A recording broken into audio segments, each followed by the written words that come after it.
ஆண்டு இந்த கைதடி பிரதேசத்துக்கு நான் ஒரு சிறிய போராளியாக ஒரு பொறுப்பாளராக வந்தேன். 85ஆம் ஆண்டிலிருந்து எனக்கு செய்ய நான் 2005ஆம் ஆண்டு இந்த பிரதேசத்தை விட்டு போகும் வரைக்கும் இந்த மண்ணில் ஒரு பொறுப்பாளராக இருந்தேன். 1985ஆம் ஆண்டிலிருந்து 88ஆம் ஆண்டு வரைக்கும் இந்த கைதடிக்குள்ளேயே தாழ்ந்தேன். முதலாவது சாட்சியாக இந்த கிருஷாந்தியினுடைய படுகொலையின் பிரதான முதன்மை சாட்சியான ஆறுமுகநாதன் கோணேஸ்வரி அவர்கள் இந்த மனித புதகுலியிலே 7ஆம் தேதி காலை கிருஷாந்தியுடைய நண்பி ஞானந்தி இராணுவ வாகனத்தினால் அடித்து படுகொலை செய்யப்பட்ட பின்னர் அதனை படுகொலை அல்லாது அதனை ஒரு விபத்தாக கருதி அதற்கு தீர்ப்பு வழங்கி அது சாதாரண நிகழ்வாக முடிவடைந்து விட்டது.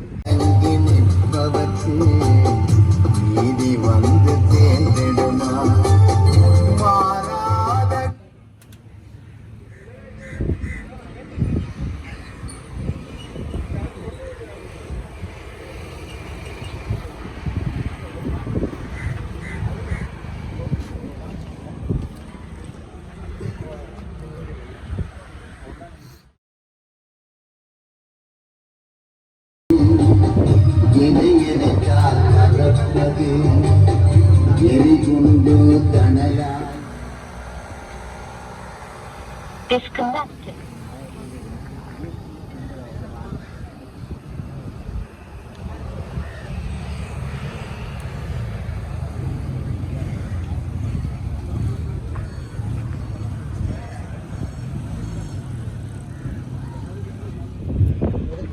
இன விடுதலை போரில் நாம் பல துன்ப துயரங்களை கடந்து வந்து கொண்டிருக்கின்றோம். அந்த துன்ப துயரங்களின் வழியில் எமது சுந்தரக்குழி மகளிர் கல்லூரி மாணவி கிருஷாந்தி அவர்களின் இழப்பும் ஒரு கொடூரமான முறையில் நடைபெற்று மறைக்கப்பட முயற்சித்த ஒரு சம்பவமாகத்தான் பார்க்க வேண்டியுள்ளது. ஆனால் எமது உன்னத ஆத்மாக்களின் எமது இன விடுதலை அந்த விடயங்களை படிப்படியாக வெளிக்கொண்டு வந்து கொண்டிருப்பதை நாங்கள் ஒவ்வொருவரும் பார்த்துக் கொண்டிருக்கின்றோம். இந்த இன விடுதலை போருக்காக ஒரு உன்னத ஆத்மா மக்கள் புரட்சி வெளிக்கட்டும் என்ற ஒரு வார்த்தை மக்களுக்கு அறைகூவல் விடுத்தார். அந்த அறைகூவலின்படி கிருஷாந்தி அம்மா படுகொலை செய்யப்பட்ட காலங்களில் மக்கள் போராட்டம் மிகவும் உன்னத நிலையை அடைந்து வண்ணம் வந்து கொண்டிருந்தது. ஆனால் இந்த பேரினவாத சிங்கள அரசு எமது உரிமைகளை அடக்குவதற்காக இந்த விடுதலை பயணத்துக்கு ஆதரவு கொடுக்கின்ற ஒவ்வொருவரையும் மிரட்டி படுகொலை செய்து புதைகுழிகளில் போட்டு வந்த வரலாறு தான் நீண்டு கொண்டு போகின்றது. அந்த வழியில் முதலில் அந்த விடுதலைக்காக நேரில் பங்களிப்பவர்களை படுகொலை செய்தது. பின்னர் மறைமுகமாக உதவி செய்பவர்களையும் படுகொலை செய்து புதைக்குழிகளில் புதைத்தது.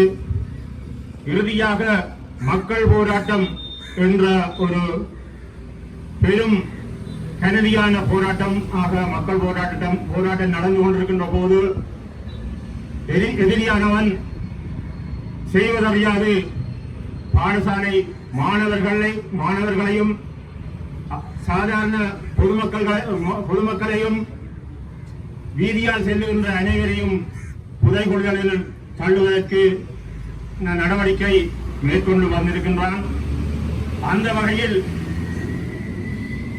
96ஆம் ஆண்டு இதே நாள் எமது பாடசாலை மாணவி கிருஷாந்தி அவர்கள் வழிமறிக்கப்பட்டு படுகொலை செய்யப்பட்ட சம்பவம் இன்றாகும். அந்த கிருஷாந்தியுடன் மட்டுமல்ல, கிருஷாந்தியை தேடி வந்த தாயார், சகோதரன், அயல் வீட்டார் என அந்த படுகொலை நீண்டு கொண்டே போகின்றது.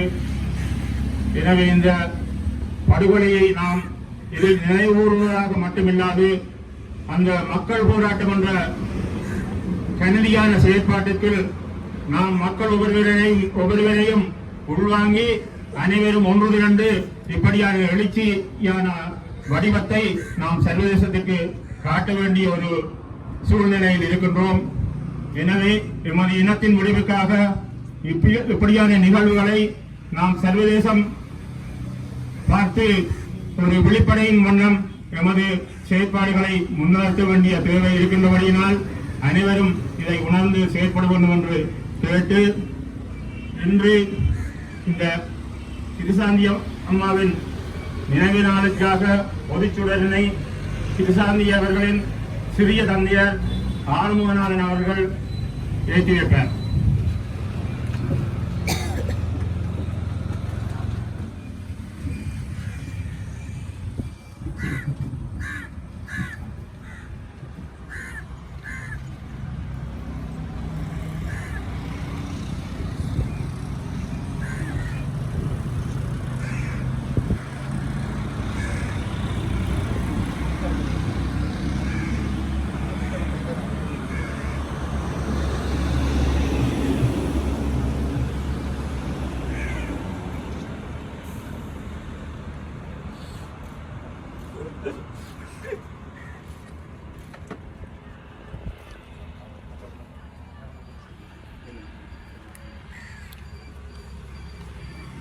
அடுத்து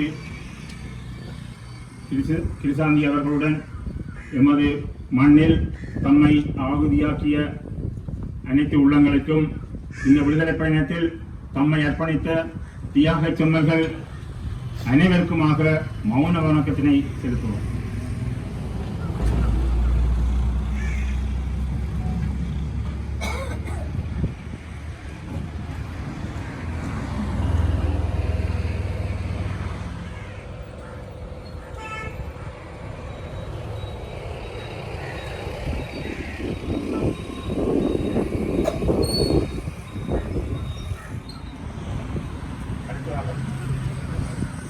அடுத்ததாக மாலை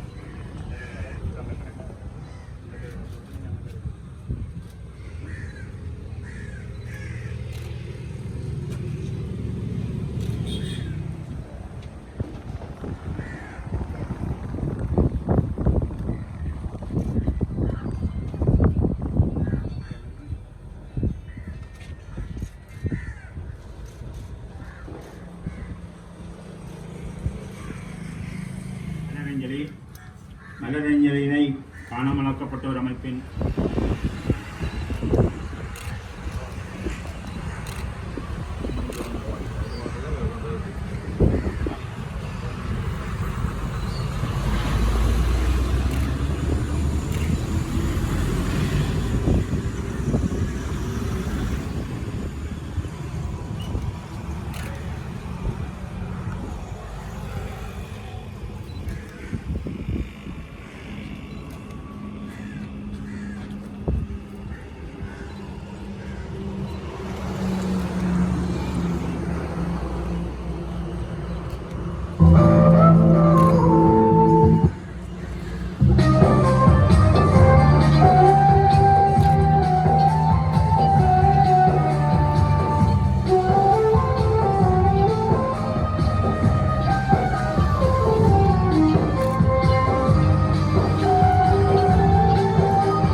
எப்படித்தான் மறப்பது நாங்கள் எதைத்தான் மறப்பது எரிகுண்டோ தடலாயும் அன்னைக்குள்ளே நடந்த கதை கொஞ்சமாக எரிந்து சாம்பலானது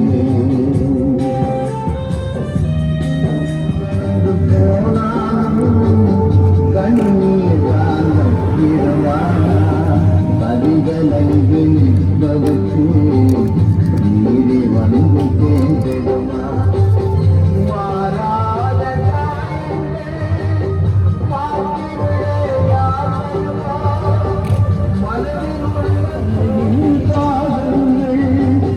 விடுதலையின் காலங்கள் எப்படித்தான் மறப்பது நாங்கள் எதைத்தான் மறப்பது எரிகுண்டு தடலாயுடல்கள் எரிந்து சாம்பலானது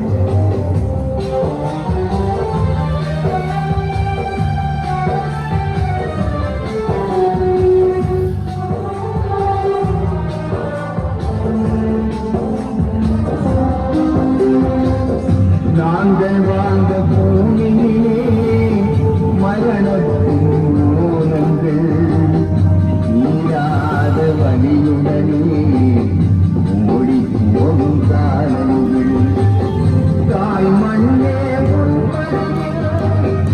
எத்தனையோ தியாகங்கள் தாயே விடுதலைக்கு நாங்கள் தந்த செல்வங்கள் நாங்கள் தந்த செல்வங்கள் எப்படித்தான் மறப்பது நாங்கள் எதைத்தான் மறப்பது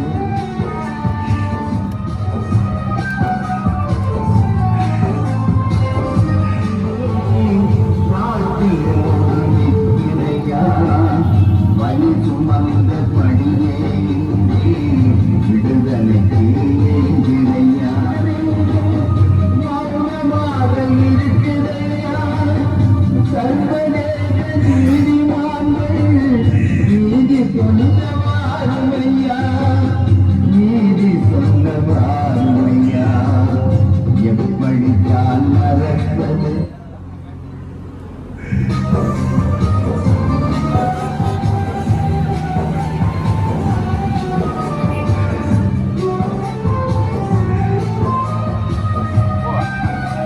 ಬರ್ರಾನೆ ಓ ಹೋಗ್ಬಿಡೆ எப்படித்தான் மறப்பது ಹೋಗೋಣಪ್ಪ ನಾಡಿಗೆ ಮುಣು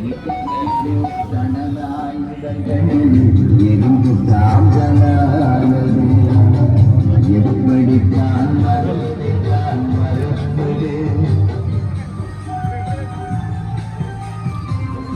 எப்படித்தான் மறப்பது எதைத்தான் மறந்தானது எப்படித்தான் மறப்பது நாங்கள் எதைத்தான் மறப்பது கிருசாந்தியின் மைத்திரர் மயூரன் அவர்கள் கருத்திருக்கிறார். இந்த கிருசாந்தி குமாரசாமி அவர்களின் 29வது ஆண்டு நினைவு தினம். கிருசாந்தி அவர்கள் இதே நாளில் 29 வருடங்களுக்கு முன்னர் இலங்கை அரச படையினரால் கூட்டு வன்புணர்வு செய்யப்பட்டு கொலை செய்யப்பட்டு இந்த மண்ணிலே புதைக்கப்பட்டிருந்தார். இந்த மண்ணிலே புதைக்கப்பட்டிருந்த 29வது ஆண்டு நினைவு கூற ஏற்பாடு செய்திருந்த பல்வேறு ஏற்பாட்டு தரப்பினருக்கும் இந்த நினைவு நாளில் கலந்து கொண்டவர்கள் அனைவரும் எமது குடும்பத்தினருக்கு உற்றார் உறவினர் நண்பர்கள் என்னும் வகையைச் சேர்ந்தவர்களாகவே நாம் கருதுகின்றோம். எமக்கு அறிமுகம் இல்லாதவர்களாக இருந்தும் இந்த நினைவு நிகழ்வில் கலந்து கொண்டமை இனால் நாம் அவர்களை எமது உறவினர்கள் என்று கருதி கொள்வோம். அவர்களுக்கு எனது நன்றி உணர்வு மிக்க காலை வணக்கத்தினை தெரிவித்துக் கொள்கிறேன். கிருசாந்தி அவர்கள் மிகச் சிறந்த மாணவியாக சுண்டுக்குழி மகளிர் கல்லூரியிலே அந்த நாளிலே 8 பாடங்களில் இருந்த நேரத்தில் 7 பாடங்களில் விசேட சித்தி டிஸ்டிங்ஷன் சித்தியை பெற்றுக்கொண்ட ஒரு சிறந்த மாணவி. அவருடைய கனவு வைத்தியராக வேண்டும் என்றும், அதுவும் அவர் மிகச்சிறந்த பெருவீட்டினை பெற்று கொழும்பு மருத்துவ கல்லூரிக்கு செல்ல வேண்டும் என்ற கனவுடன் இருந்ததாக அவருடைய தம்பியார் பிரணவன், அவர் என்னிலும் 1 வயது குறைந்தவர், என்னுடன் உயர்தர கல்வியை கற்றிருந்தார். அவர் சாதாரண தர பரீட்சையை எழுத முடியாத நிலையில் இடம்பெயர்வு காலத்தில் அந்த பரீட்சை நடைபெறாத நிலையிலும் அவர் உயர்தரத்தில் எங்களுடன் அடுத்த வகுப்பில் இருந்தாலும் அடுத்த வருடத்தில் இருந்தாலும் மிக மீத்திறமை மிக்க மாணவன், மிகவும் சிறந்த மாணவன். நாங்கள் அவரிடம் பார்க்க 1 வயது கூடவாக இருந்த பொழுதும் அவருடைய கல்வி புலமையை கண்டு ஆச்சரியப்பட்ட தக்கவர் பரியோவான் கல்லூரியில் கல்வி கற்றவர். அப்ப அந்த அவர் எங்களுக்கு சொல்லிக் கொள்வார், தாங்கள் என்னுடைய தமக்கையாரனுடைய உயர்தர பரீட்சையை முடித்துக்கொண்டு நிச்சயமாக கொழும்புக்கு செல்வதற்கு திட்டமிட்டிருந்தார்கள். அவருடைய கிருசாந்தி அவர்களுடைய தமக்கையார் கொழும்பிலே சீமா கல்வியை கற்றுக்கொண்டிருந்தார். அவர்கள் அனைவருமே கொழும்புக்கு செல்வதற்கு திட்டமிட்டிருந்தனர். இந்த உயர்தர பரீட்சை 96ஆம் ஆண்டு உயர்தர பரீட்சையை முடித்துக்கொண்டு கொழும்புக்கு செல்வதற்கு திட்டமிட்டிருந்தனர். இந்த நிலையிலே கிருசாந்தி அவர்கள் தன்னுடைய உயிர் தோழியாகிய நண்பியின் மரணத்தை கேள்வியுற்ற நிலையில் மிகவும் மனவிரக்தியுடன் இருந்தார் என்று அறிய முடிகின்றது. அந்த நிலையில் இரசாயன பாட பரீட்சையை முடித்துக்கொண்டு வருகின்ற நேரத்தில்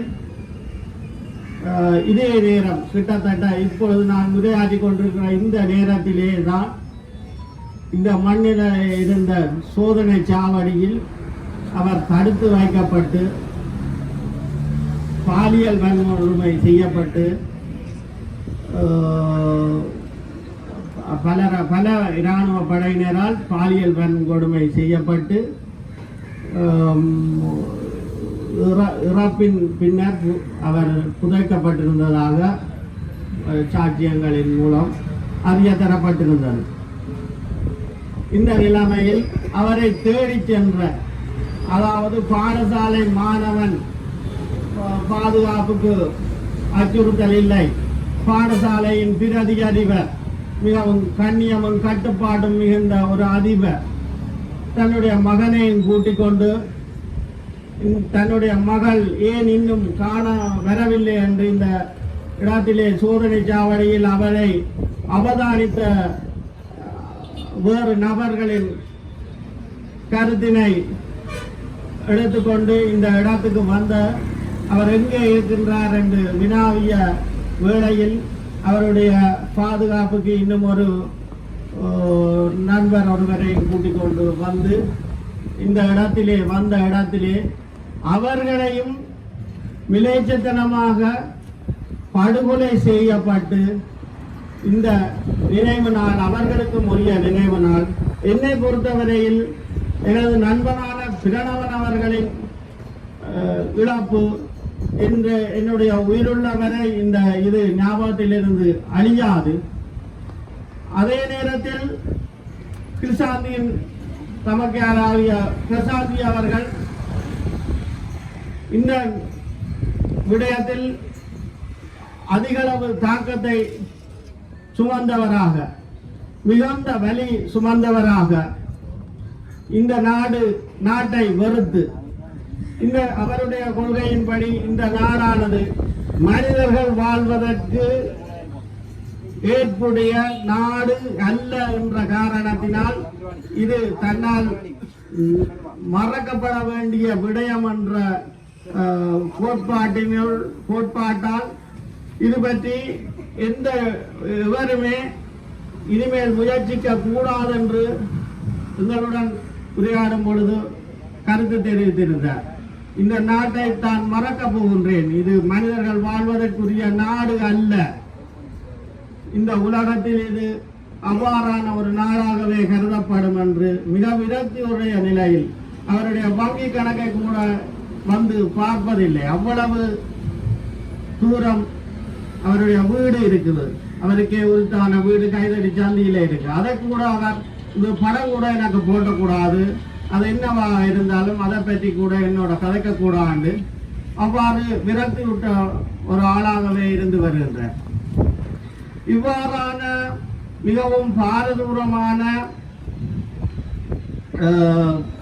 பிரச்சனை, பாரதூரமான கொலைகளை செய்துவிட்டும் இந்த இராணுவம், இந்த இலங்கை அரசாங்கம் அதனை பாதுகாப்பு படை என்ற பெயர் குறித்து நிற்கின்றது.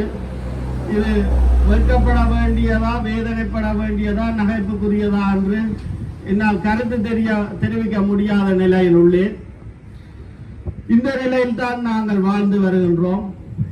இந்த கிருஷாந்தி அவர்களுக்கான நீதி சட்டபூர்வமாக அணுகப்பட்டிருந்தாலும் அதிலும் மேலாக இதை ஒரு ஆதாரப்படுத்த முடியாத வகையில் பல்வேறு தரப்பினர் கொன்று குவிக்கப்பட்டு அவர்கள் புதைகுழிகளில் கண்டெடுக்கப்பட்டு இப்பொழுதுதான் அது வெளிக்கொணரப்பட்டு வருகின்றது. இந்த நேரத்தில் உணர்வுள்ள, உயிருடன் வாழ்கின்ற உணர்வு மிக்க மனிதர்கள் இந்த நிகழ்வை, இந்த அவலமான நிலையை உணராமல் வாழ்ந்து கொண்டிருப்பார்களே ஆனால் அவர்கள் எந்த வகையில் எங்களுடன் மனிதர்களாக கருதப்படக்கூடிய, தமிழர்களாக கருதப்படக்கூடியவர்களாக வாழ்வார்கள் என்றது இங்கு கேள்விக்குறியாக இருக்கின்றது. பல வருடங்களாக கிருஷாந்தி அவர்களுடைய நினைவேந்தலாக மட்டும்தான் நாங்கள் நடத்தி வந்தோம்.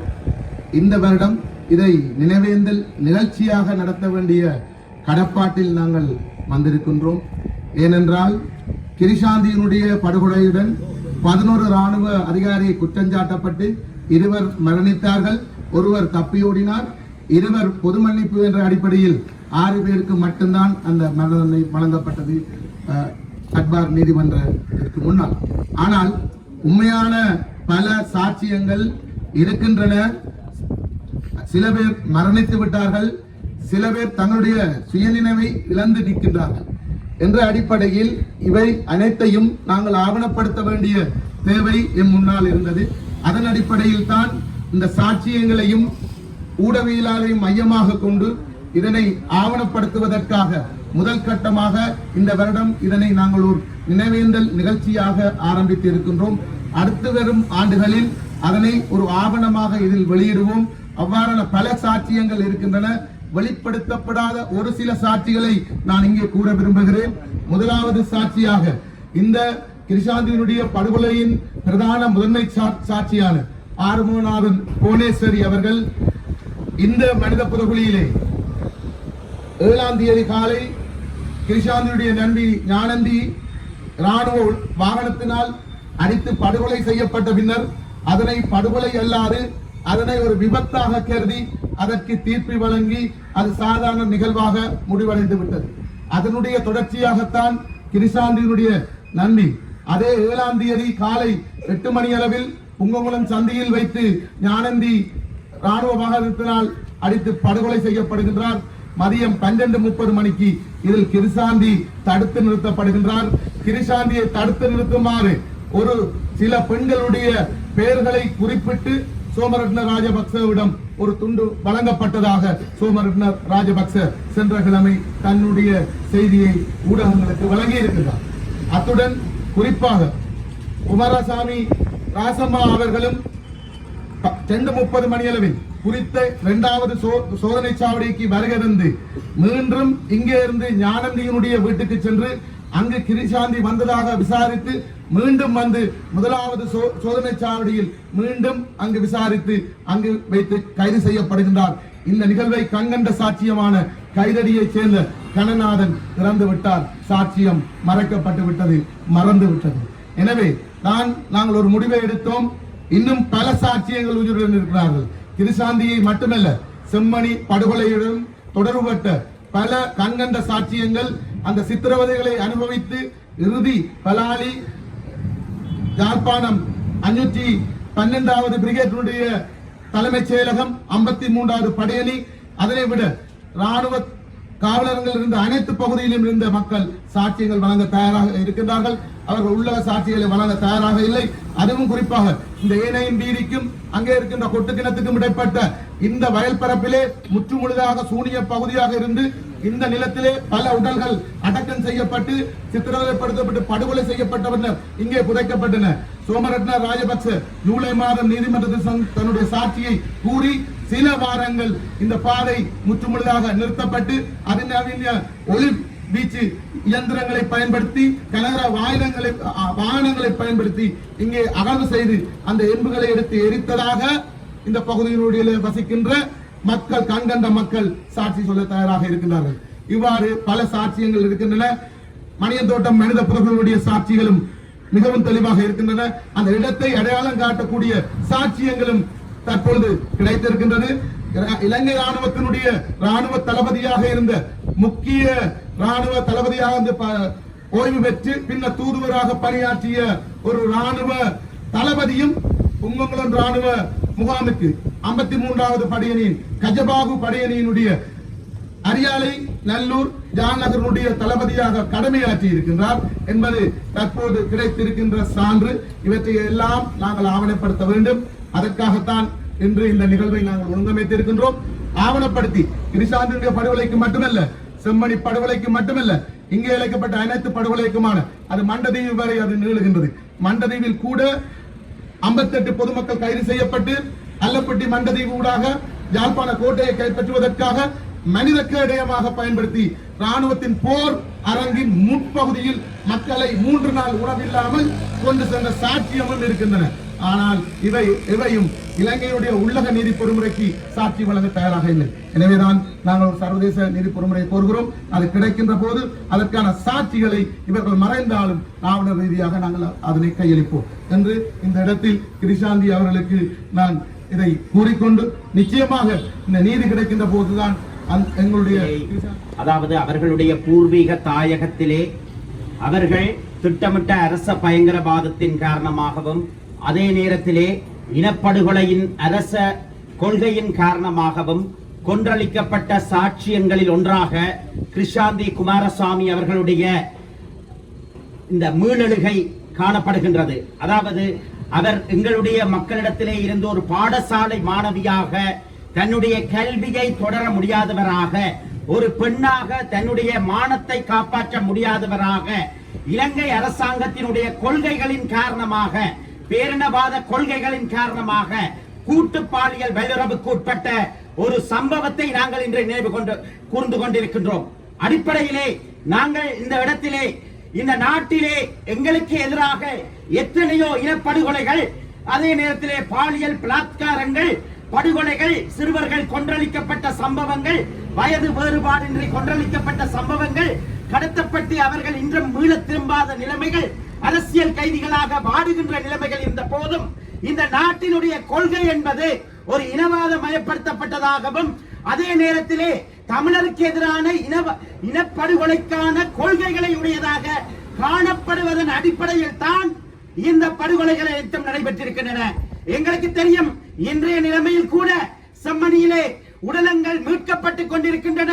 எலும்பு கூடுகளாக எங்களுடைய உறவுகள் மீட்கப்பட்டுக் கொண்டிருக்கின்றன.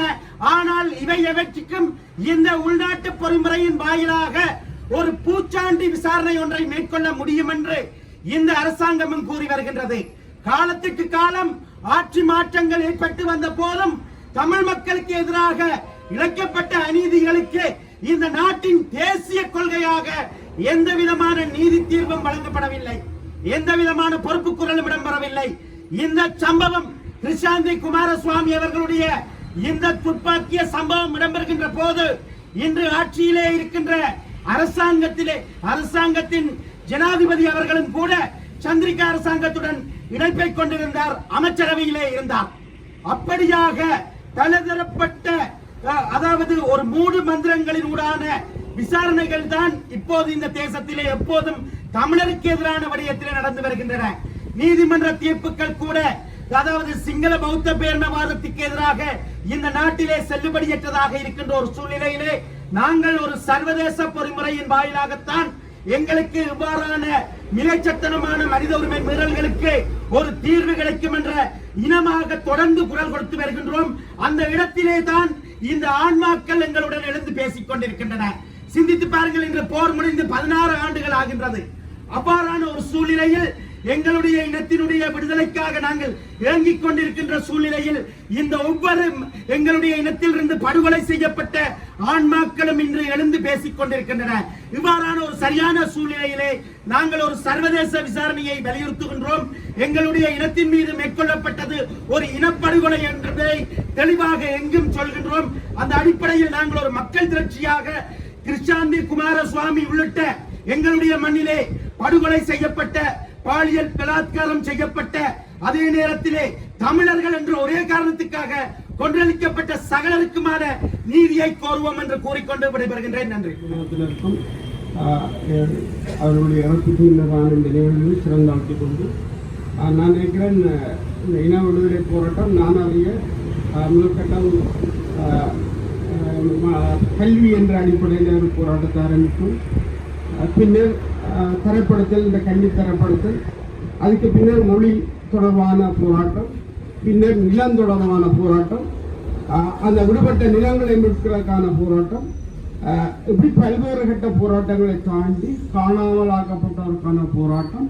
இன்றைக்கு மனித உடலங்கள், இந்த மண்ணிலே தாழ்த்தப்பட்ட உடலங்கள் இன்றைக்கு 240 எடுக்கப்பட்டுள்ளது. 239 முழுமையாக ஆழ்ந்தெடுக்கப்பட்டு ஒரு உடலங்கள் எடுக்கப்படாமல் இன்றைக்கு நிறைவேற்றிருக்கிறது. இதில் இறுதியாக எடுக்கப்பட்ட அந்த உடலம் நீங்கள் போட்டோ ஆவணங்களை பார்த்தீங்கன்னா அது ஒரு திட்டமிட்டு உயிரோட புதைக்கப்பட்ட உடலங்களாக தெரியும். ஏனென்றால் நான் உண்மையிலே இந்த இன விடுதலை போராட்டத்தில் இணைந்த காலத்திலிருந்து பல உடலங்களை உயிர்நடைத்த உடலங்களாக பார்த்தோம். எனவே இந்த இறுதியாக எடுக்கப்பட்ட அந்த சாட்சியம் திட்டமிட்டு கைகள் கட்டப்பட்டு இருத்தி புதைக்கப்பட்டதான் நாங்கள் எனக்கு தெரிவதில் நாங்கள் கல்வி கொண்டோம். ஆகவே இந்த இனம் எப்படி காவு கொள்ளப்பட்டது என்பதை தெளிவான சாட்சியங்கள் நிரூபிக்கப்பட்டது. கிருஷாந்தி நான் மாமனாக இருக்கின்றேன். அளவா என்ன தெரிஞ்சவர்களுக்கு 85ஆம் ஆண்டு இந்த கைதடி பிரதேசத்துக்கு நான் ஒரு சிறிய புராணியாக ஒரு பொறுப்பாளராக வந்தேன். 85ஆம் ஆண்டிலிருந்து எனக்கு தெரிய நான் 2005ஆம் ஆண்டு இந்த பிரதேசத்தை விட்டு போகும் வரைக்கும் இந்த மண்ணில் ஒரு பொறுப்பாளராக இருந்தேன். 1985ஆம் ஆண்டிலிருந்து 88ஆம் ஆண்டு வரைக்கும் இந்த கைதடிக்குள்ளேயே தாழ்ந்தேன். 1987ஆம் ஆண்டு ராணுவம் இந்த இடத்தை விட்டு வெளியேறதுக்கு முயற்சி செய்தால் தடுக்கிற பணியிலே இருந்தனர். 1987ஆம் ஆண்டு இந்த கிருஷாந்தி குடும்பம் பாரிய செல்லடியோட இந்த குடும்பம் அனைவரும் அந்த வீட்டை விட்டு வெளியேறிவிட்டார். அந்த வீட்டில் முகாமிட்டு அந்த முகாமின்ற பொறுப்பாளர் என்று நான். தாயார் வருவா, எனக்கு மாலை தெரியாது. தாயார் அப்பப்போ வீட்டை பார்த்துட்டு போவார். கிருபா, இந்த கிருபா என்பவர் என்னோட பல நாட்கள் போன்ற சென்று பின்னிகிருந்து பயணிக்கிறார். எனவே இந்த குடும்பம் தொடர்பான ஆழமான விஷயங்கள் தெரிஞ்சால் நான் தொடர்ந்து சம்பந்தம் கலைக்க விரும்பவில்லை. ஆனால் இந்த இனப்படுகொலைக்கான ஆதாரங்கள் இன்று ஆழமாக நிரூபிக்கப்பட்டு இன்றைக்கு இந்த இடம் அணியாவிடக்கண்ட உத்தரவோட பிரயாணித்துக் கொண்டிருக்கு. இந்த புத்தகம் அணிநாண்ட இன்றைய வெளியுற புத்தகத்திலும் இந்த இடம் எப்படி பெயரிட்டிருக்குன்னு சொன்னால் அணையா விளக்கு என்ற இடம்.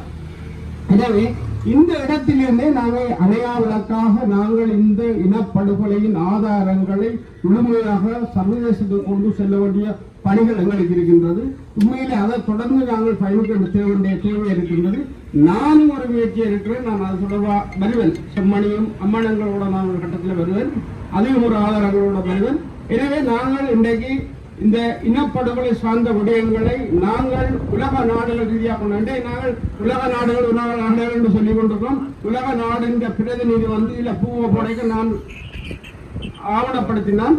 இதுல பூவை போட்டுட்டு போய் சொன்ன விஷயம் அடுத்த அவருடைய ஆட்சி ஒரே இந்த ஆழமான விஷயங்கள் நீங்களா பார்த்தீங்கன்னா தெரியும். சர்வதேச சமூகமும் எங்களுக்கு எந்த வகையிலே நீதியை தரும் என்ற கேள்விகளை கேட்டுள்ளதால் இந்த சர்வதேசம் வந்து இந்த இடத்துல மலரஞ்சி செலுத்திட்டு போனவுடைய இந்த சர்வதேச சமூகம் வந்து அதுல திரும்பி போக வழிகிட்டது. உங்களுக்கு தெரியும், இல்லை பல பேருக்கு தெரியும். அந்த சர்வதேச சமூகத்துக்கு வளைந்து தான் இவங்க எடுத்துக்கொண்டாங்க.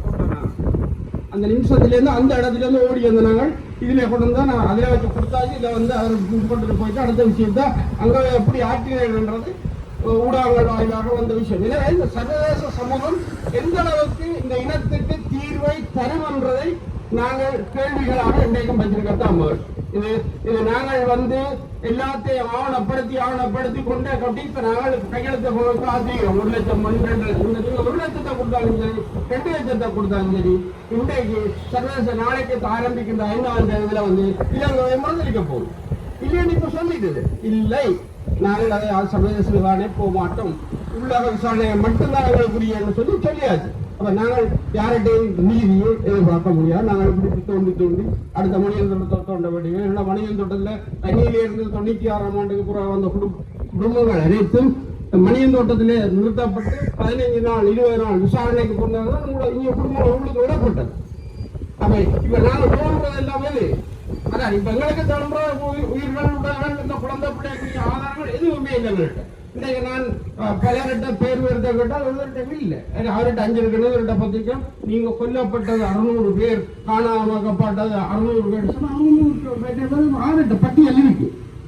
யார்கிட்ட இல்லை.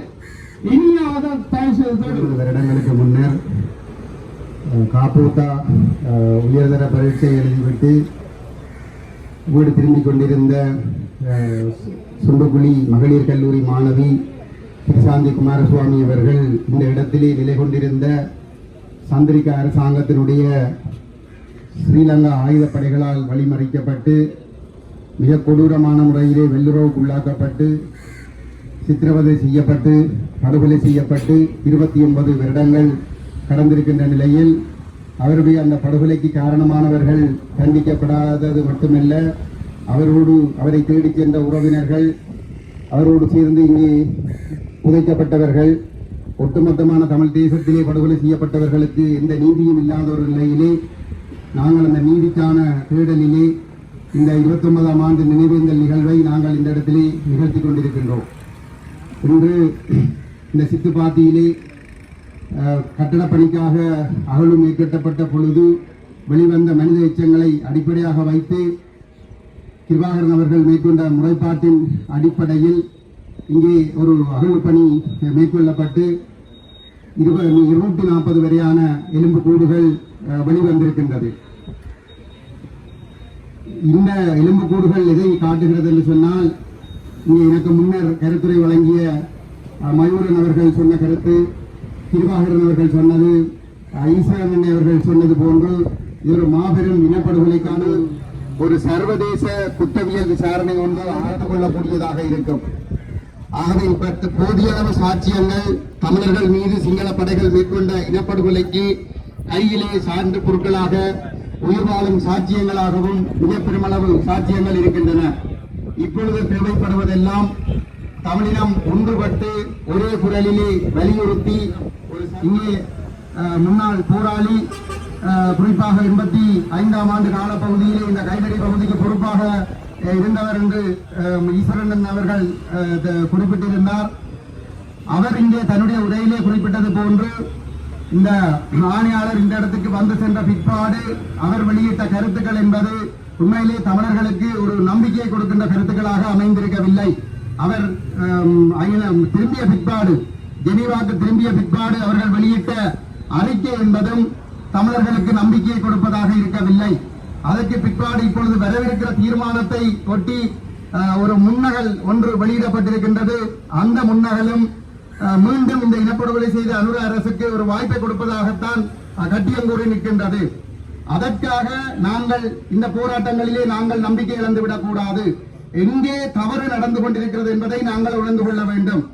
என்னை பொறுத்தவரையிலே தமிழ் மக்கள் விழிப்படைந்து, தமிழ் மக்கள் வடக்கு கிழக்கில் இருக்கக்கூடிய தமிழ் மக்கள் தெரிவு செய்த அரசியல் தலைவர்களும் மக்களும் இணைந்து ஒரே குரலிலே உள்ளக விசாரணையில் நம்பிக்கை இல்லை, ஒரு சர்வதேச குற்றவியல் விசாரணை நடத்தப்பட வேண்டும், அதற்காக ஐக்கிய நாடுகள் மனித உரிமைகள் பேரவைக்குள் முடக்கப்பட்டிருக்கிற பொறுப்புக்கூறல் விவகாரம் ஐக்கிய நாடுகள் பாதுகாப்பு சபை ஊடாக ஒரு குற்றவியல் விசாரணைக்கு உடனடியாக பாரப்படுத்தப்பட வேண்டும் என்ற கோரிக்கைகள் முன்வைக்கப்படுமாக இருந்தால் நிச்சயமாக இந்த கடமையிலிருந்து ஐநா தப்பித்துக் கொள்ள முடியாது. ஆனால் துரதிர்ஷ்டவசமாக அந்த செயல்பாடு நடைபெறவில்லை. மாறாக அனுரகுமார திசாநாயக்க இந்த செம்மணி வழக்குகளை தொடர்ந்து நடத்த வேண்டும் என்ற கோரிக்கைகள் பாதிக்கப்பட்ட தமிழ் மக்களுடைய பிரதிநிதிகளால் முன்வைக்கப்பட்டிருக்கிறது.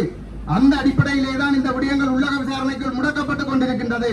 அதனால்தான் ஐநா ஆணையாளருடைய அறிக்கையும் உள்ளக விசாரணைக்கு வாய்ப்பு கொடுப்பதாக அமைந்திருக்கிறது.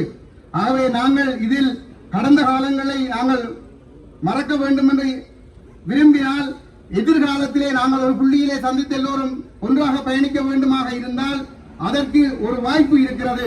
அந்த வாய்ப்பு என்பது இந்த நடந்த இனப்படுகொலைக்கு உள்ளக விசாரணையில் நம்பிக்கை இல்லை, உள்ளக விசாரணைக்குள் ஐநாவுக்குள் முடக்கப்பட்டிருக்கிற பொறுப்புக்கூறல் விவகாரத்தை ஐக்கிய நாடுகள் பாதுகாப்பு சபைக்கு பாரப்படுத்தப்பட வேண்டும் என்ற கோரிக்கை மக்களால் இங்கே ஈஸ்வரன் அண்ணன் அவர்கள் சொன்னார், லட்சக்கணக்கில் கையொப்பங்கள் திரட்டப்படுகிறது என்று சொல்லி.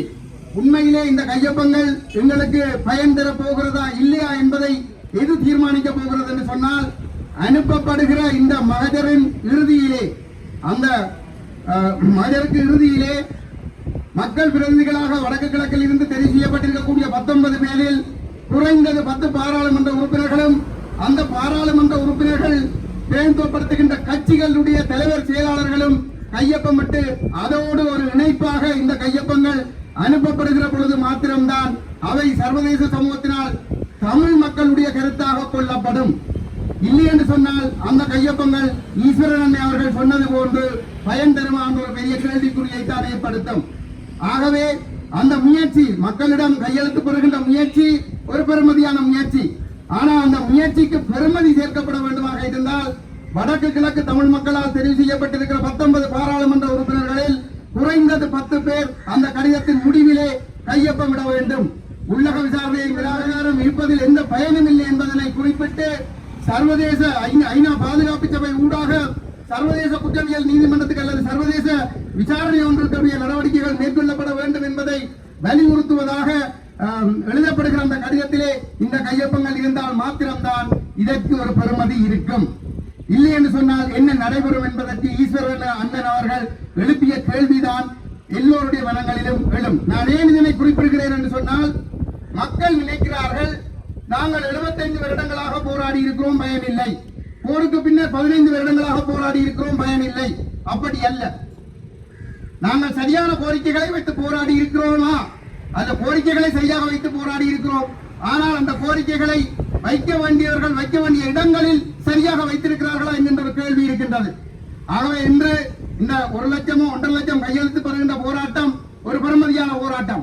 அந்த போராட்டம் தமிழ் மக்களுக்கு ஒரு நியாயத்தை தேடித்தர வேண்டுமாக இருந்தால் என்னுடைய தாழ்மையான கருத்து, மக்கள் கவனம் செலுத்த வேண்டிய விடயம், தெரிவு செய்யப்பட்டிருக்கக்கூடிய 19 பாராளுமன்ற உறுப்பினர்களில் குறைந்தது அந்த 10 பேருடைய ஒப்பங்கள், பெயரும் அவர்களுடைய பதவிகள், அவர்களுடைய முகவரிகள் ஓடு சேர்ந்து அவர்களுடைய ஒப்பங்களோடு கட்சியினுடைய தலைவர் செயலாளர்களுடைய ஒப்பங்களும் உள்ளடக்கப்பட்டு செல்ல வேண்டும். இன்று 1.5 லட்சம் கையொப்பங்கள் பெறப்படுகிறது. கிட்டத்தட்ட 15,000 தாள்கள் அங்கே இருக்கும். 15,000 தாள்களிலே ஒவ்வொருவரும் 1000 தாள்களுக்கு பிற்பாடு கையொப்பங்களை இடுவதன் மூலம் நாங்கள் கையொப்பமிட்டிருக்கிறோம் என்று சொல்லி நாங்கள் எங்களையும் எங்களுடைய மக்களையும் ஏமாற்றிக் கொள்வதில் எந்த பயனும் கிடையாது. ஆகவே ஒரு கடிதத்தை சர்வதேச சமூகம் எடுத்து பார்த்து முடிவெடுக்கக்கூடிய அல்லது அந்த முடிவில் இருந்து விலத்தி செல்ல முடியாத ஒரு நெருக்கடியை ஏற்படுத்தக்கூடியதாக அந்த செயல்பாடுகள் இருக்க வேண்டும் என்பது எங்களுடைய வேண்டுகோள். அந்த அடிப்படையிலே என்னை பொறுத்தவரையிலே இந்த நினைவேந்தல்கள் என்பது வெறுமனே பூவை போட்டு விளக்கை கொளுத்தி விட்டு செல்வதற்கான நினைந்தவர்கள் அல்ல. இந்த குற்றவாளிகள் தண்டிக்கப்பட வேண்டும் என்ற நோக்கத்தோடு அந்த தண்டனையானது ஒரு சர்வதேச நீதிமன்றம் ஊடாகவே அல்லது சர்வதேச குற்றவியல் விசாரணை ஊடாகவே எங்களுக்கு கிடைக்கும். ஆகவே அதை நோக்கி நாங்கள் எல்லோரும் தெளிவாக பயணத்தை இனியாவது ஆரம்பிக்க வேண்டும் என்பதை நோக்கமாக கொண்டுதான் இந்த நினைவேந்தல்கள் முன்னெடுக்கப்படுகின்றது. அந்த வகையில் இந்த ஏற்பாட்டாளர்களுக்கு நன்றியை கூறிக்கொண்டு இந்த நோக்கத்தை அடைவதற்காக எல்லோரும் ஒன்றுபட வேண்டும் என்றும் கேட்டுக்கொண்டு வாய்ப்புக்கு நன்றி கூறி விடைபெறுகிறேன். செல்வி திரு சாந்தி குமாரசாமியும் அவருடைய தாயார், அவருடைய தம்பியார், அயல் வீட்டுக்காரர் உட்பட கொன்று புதைக்கப்பட்டு 29 ஆண்டுகள் கடந்த நிலைமையிலும் நாங்கள் அந்த நினைவேந்தலை அனுஷ்டித்துக் கொண்டிருக்கின்றோம். வருடம் இந்த இடத்திலே நாங்கள் அனுஷ்டித்துக் கொண்டிருக்கின்றோம். அதே போல அது இன்றைக்கு செம்மணி என்பது மிகப்பெரிய அளவிலே ஏறக்குறைய 240 மனித எலும்புக்கூடுகள் கண்டுபிடிக்கப்பட்டதனால் இன்னமும் பிரபலமாகி செம்மணியை நினைவூட்டிக் கொண்டிருக்கிறது. ஆகவே இந்த தமிழர் படுகொலையினுடைய வரலாறு நீண்டு கொண்டு செல்கிறது. இலங்கை தீவுக்கு சுதந்திரம் கிடைத்ததிலிருந்து படுகொலைகள் ஆரம்பித்திருந்தாலும் 58, 77, 83 இருந்த படுகொலைகள் முள்ளிவாய்க்காலிலே பல 10,000 கணக்கிலே படுகொலைகளாக மாறியதை தொடர்ந்துதான் இன்றைக்கும் படுகொலைகள் நிறுத்தப்படவில்லை, தொடர்ந்து வருதான் இருக்கிறது. இனப்படுகொலை என்பது வெறுமனே மனித உயிர்களை கொள்வது மாத்திரமல்ல, அவர்கள் எண்ணிக்கையை குறைப்பது, அவர்களை கட்டாயமாக இனமாற்றம் மதமாற்றம் செய்வது போன்ற பல அம்சங்களை 1948ஆம் ஆண்டில் நிறைவேற்றப்பட்ட இனப்படுகொலை அந்த சரத்து தெளிவுபடுத்துகிறது. அது எங்களை பொறுத்தளவிலே நாங்கள் தொடர்ந்து போராடி கொண்டிருக்காவிட்டால் இனத்தை எதிரானதில்லை. இந்த அடிப்படையிலே தான் இனப்படுகொலை என்பதை இன்றைக்கு 16 ஆண்டுகளுக்கு பின்னர் தான் ஒரு சிலர் ஏற்றுக்கொண்டிருக்கிறார்கள். இவர்கள் ஏற்றுக்கொள்கிறார்களா, அவர்கள் ஏற்றுக்கொள்கிறார் என்பது அல்ல. இது பல 10 ஆண்டுகளுக்கு முன்னர் கூட 1983 3000க்கும் மேற்பட்ட அப்பாவி தமிழ் மக்கள் படுகொலை செய்யப்பட்டு தெளிக்கடை வெஞ்சரை போன்ற இடத்திலே 53 தமிழ் அரசியல் கைதிகள் வட்டிகளோடு படுகொலை செய்யப்பட்ட நேரத்திலே இந்திய பாராளுமன்றத்திலே 2 அவைகள், ராஜ்யசபா, லோக்சபா, ராஜ்யசபாவிலே மாநிலங்கள் அவை என்று சொல்வார்கள். அதிலே ஆகஸ்ட் மாதம் 16ஆம் தேதி இந்திய பிரதமர் 83ஆம் ஆண்டு அன்னை இந்திரா காந்தி அவர்கள் தமிழின படுகொலை நடைபெற்றது தமிழின படுகொலை என்பதை சொல்லி 100க்கும் மேற்பட்ட நாடுகளுக்கு பொருட்களை அனுப்பி பிரச்சாரங்களை மேற்கொண்டோம். அவை இனப்படுகொலை வரலாறு நீண்டு கொண்டிருக்கிறது. எங்களுக்கான அடக்குமுறைகள் நீண்டு கொண்டிருக்கின்றன. இப்பொழுதுதான் ஒரு சில தரப்புகள் ஏற்றுக்கொண்டாலும் கூட வடக்கு மாகாண சபையிலே இனப்படுகொலை என்ற தீர்மானத்தை ஏற்றுக்கொண்டதன் பின்னர் கூட தமிழ் தேசிய கூட்டமைப்பினர்கள் ஏற்றுக்கொள்ளாமல் இருந்தார். 2015 அந்த தீர்மானத்தை பற்றி ஐக்கிய நாடுகள் மனித உரிமை பேரவை உட்பட இந்தியாவுடைய சட்டசபையிலே அன்றைய தமிழக முதலமைச்சராக இருந்த செல்வி ஜெயலலிதா போன்றவர்கள் குறிப்பிட்டிருந்தும் கூட எங்களுக்கு கண்திறக்க நான் சென்றிருக்கிறோம். இவ்வாறு நாங்கள் தமிழர்கள் ஒருமித்த குரலிலே எங்களுக்கு என்ன வேண்டும் என்பதை சிவராஜா நேயத்தில் அவர் குறிப்பிட்டது நாங்கள் கேட்பதிலே தான் தங்கி இருக்கிறோம். நாங்களே கேட்காமல் விட்டால் அதை அவர்கள் தருவார்களா, கேட்டாலும் தருவார்களா என்று கேட்கப்படுவது. இனப்படுகொலை தீர்மானம் நிறைவேற்றப்பட்ட பொழுது கேட்டார்கள், இப்பொழுது என்ன சொல்கிறார்கள்? இது மாத்திரமல்ல, இனப்படுகொலை தீர்மானம் மாகாண சபையினுடைய பதவிக்காலம் முடிந்த காலகட்டத்திலே செப்டம்பர் மாதம் 11ஆம் தேதி, செப்டம்பர் 28ஆம் தேதியுடன் மாகாண சபையுடைய பதவிக்காலம் முடிந்தது. 2018ஆம் ஆண்டிலே ஒரு இனப்படுகொலைக்கு பின்னர் தமிழ் மக்களுடைய அரசியல் தீர்வாக ஒரு சர்வஜன வாக்கெடுப்பு, பொதுஜன வாக்கெடுப்பு, வெளிநாட்டு தமிழர்கள் உட்பட அனைவரும் கலந்து கொள்ளக்கூடிய ஒரு வாக்கெடுப்பு நடத்தி தமிழ் மக்களுடைய தீர்மானம் என்ன என்று தீர்மானிக்க வேண்டும் என்ற ஒரு நிலைமை இருந்தது. ஆகவே எங்களுடைய அந்த பிரச்சனைகளுக்கு பின்னர் என்ன அடுத்த கட்டம்? ஒரு குற்றவாளிகளை சர்வதேச குற்றவியல் நீதிமன்றத்திலே, இன்டர்நேஷனல் கிரிமினல் கோர்ட்டிலே கொண்டு போய் தண்டிப்பதாக இருந்தால் தனிப்பட்டவர்களை தான் தண்டிக்க முடியும், அரசாங்கத்தை தண்டிக்க முடியாது.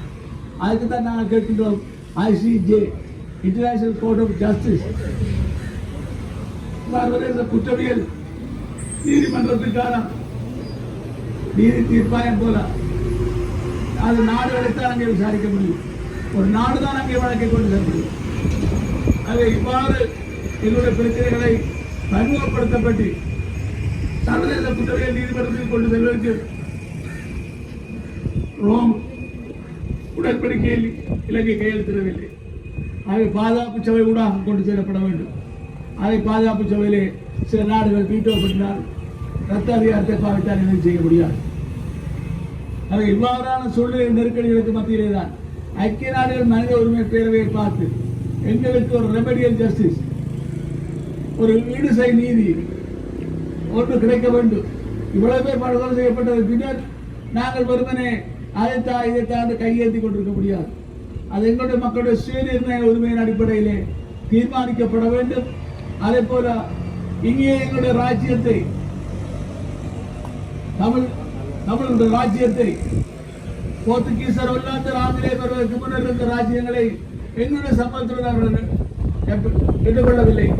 ஆகவே அந்த அடிப்படையிலே எங்களுடைய அந்த மக்களுக்கான சரியான குடி உரிமை என்பது வழங்கப்படாத சூழ்நிலையிலே அதை போல அதை வழங்குகின்ற பட்டியலிலே இலங்கையை சேர்த்துக் கொள்ள வேண்டும் என்ற ஒரு நிலைமையை நோக்கி நாங்கள் நகர வேண்டும். பலர் திரு சுமந்திரன் உட்பட ஆசிரியர் உட்பட பலரும் ஏன் நானப்பொழுது இருந்த டெலோ இயக்கத்தின் தலைவர் செல்வமடக்கிழவான் உட்பட நின்ற பொழுது நாங்கள் கொஞ்சம் பாரான நிலைமைகளை தொடர வேண்டும் என்று கூறி என்னுடைய கருத்தை